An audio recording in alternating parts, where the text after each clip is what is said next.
What if everything you thought about Buddhism was just blather? No, really. Think about it. We throw around words like spirituality, Zen, and enlightenment like confetti at a mindfulness retreat. But do we actually know what they mean? Let's get straight to the heart of it. If Christianity aims for an afterlife in heaven and Hinduism seeks union with Brahma, then what's the highest good in Buddhism? While often phrased in a variety of ways, we can say simply that the highest good of Buddhism is the realization of infinite mind. Sounds profound. Also, a little vague.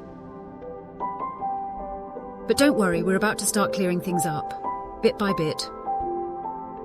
See, Buddhism isn't just about sitting cross-legged under a tree and contemplating the nature of the universe.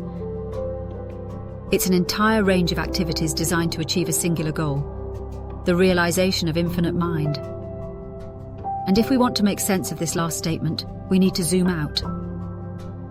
First, let's recall the foundation we identified a couple of episodes back. That every spiritual tradition has three necessary conditions from which spiritual activity inevitably arises. First, a clear picture of the highest good, a notion that we covered in the last episode. Second, a clear path that must be walked to reach this highest good. Finally, a clear understanding of the obstacles expected along the path to the highest good. So, if the realization of infinite mind is the highest good of Buddhism, as Buddhists, as Zen students, we must ask, do we have a clear picture of the realization of infinite mind? Do we have a clear picture of the path to the realization of infinite mind?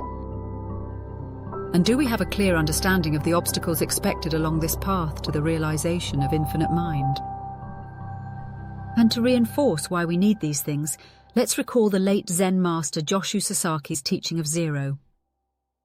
As Sasaki taught, everything we do is part of an ongoing cycle of activities that arise and dissolve, of thoughts and feelings and consciousness that inevitably emerge and inevitably fade. And Buddhism as an activity follows the same pattern. So, as Sasaki taught, there is zero Buddhism, the necessary underlying conditions that make Buddhism possible.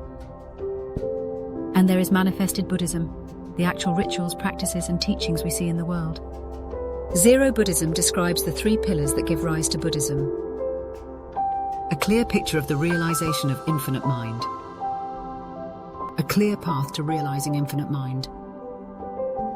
And an understanding of the obstacles expected along the way.